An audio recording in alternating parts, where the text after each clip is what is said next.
देखिए, मुख्य रूप से बात ये है कि जो बात हम लोग कर रहे थे, डिस्टिलर पे कार्रवाई क्यों नहीं हो रही है। मैं मीडिया के सामने भी बोलता था और हाउस में भी बोला। और जब न्यायालय ने जब आदेश दिया है तो सेंट्रल एजेंसी हो चाहे स्टेट एजेंसी हो या सरकारें हैं, उसके गाल में करारा तमाचा पड़ा है। अब वो बिलबिलाए हुए हैं, तो लोगों को ध्यान भटकाने के लिए, माइंड डाइवर्ट करने के लिए इस प्रकार से कार्रवाई की गई।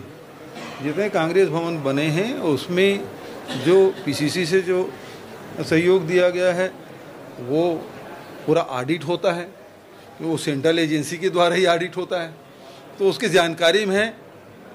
और नई जानकारी है तो बड़ा हास्यास्पद है, क्योंकि किसी भी संगठन के हों उसके लेखा जोखा हर साल उसको सबमिट किया जाता है, तो उसकी जानकारी में तो है कितना पैसा लगा, कहाँ गया।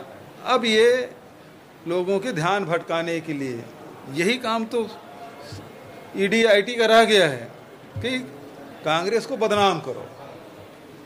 और अब हिम्मत है तो मैं तो ही पूछ रहा हूँ कि दिल्ली में जो बना है झंडे वाला में, उसका हिसाब पूछ ले थोड़ा सा। उस दिन भी बोला था यहाँ एक आदमी पर्सन में थोड़ा सा किराया ले रहे हैं, 1 रुपये फीट में ज़मीन लेके, उसका थोड़ा हिसाब पूछ ले। उसको तो नहीं पूछ पाएंगे। या वहाँ जो बना है कुशाभाऊ ठाकरे परिसर 5 स्टार है ना, उसका थोड़ा हिसाब पूछ ले।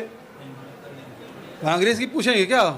यदि आप 10 साल से 11 साल से उनकी सरकार है और यदि विदेशी फंड आ रहे हैं तो भारत सरकार की जानकारी के बिना तो आ नहीं सकता। और धर्मांतरण का खेल तो बहुत ज़ोर से चल रहा है इस पूरे प्रदेश में, और विष्णुदेव खुद स्वीकार कर रहे हैं कि धर्मांतरण हो रहा है, तो सरकार में बैठ के कर क्या रहे हैं? कोई जवाब उनका नहीं है। तो ये स्थिति है। और विदेशी फंड आ रहे हैं तो विदेशी फंड के बारे में तो डोनाल्ड ट्रंप ने भी कही है कि 21 लाख बिलियन डॉलर अपने मित्र मोदी जी को दिए हैं, लेकिन भारतीय जनता पार्टी चुप है। मोदी जी को जवाब देना चाहिए। इतना बड़ा आरोप यदि किसी देश के राष्ट्रपति दूसरे देश के प्रधानमंत्री पे लगाते हैं तो ये तो देश के ऊपर देश की जनता जानना चाहती है कि डोनाल्ड ट्रंप इतना बड़ा आरोप कैसे लगा दिया और उसका जवाब क्यों नहीं दे रहे प्रधानमंत्री जी। क्या वो जो आरोप है उसकी मौन स्वीकृति है? ये बात पूरे देश में, ये आम बुद्धिजीवी के मन में ये शंका बैठ गई है कि आखिर जवाब क्यों नहीं दे रहे हैं, और जवाब नहीं देने का कारण क्या है, उस मौन क्यों है प्रधानमंत्री जी जो बात बात में जवाब देते हैं।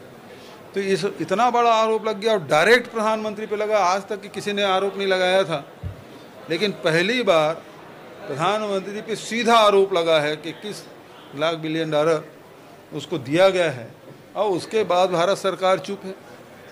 उसके पहले तो खूब उछल कूद रहे थे, लेकिन अब जब डायरेक्ट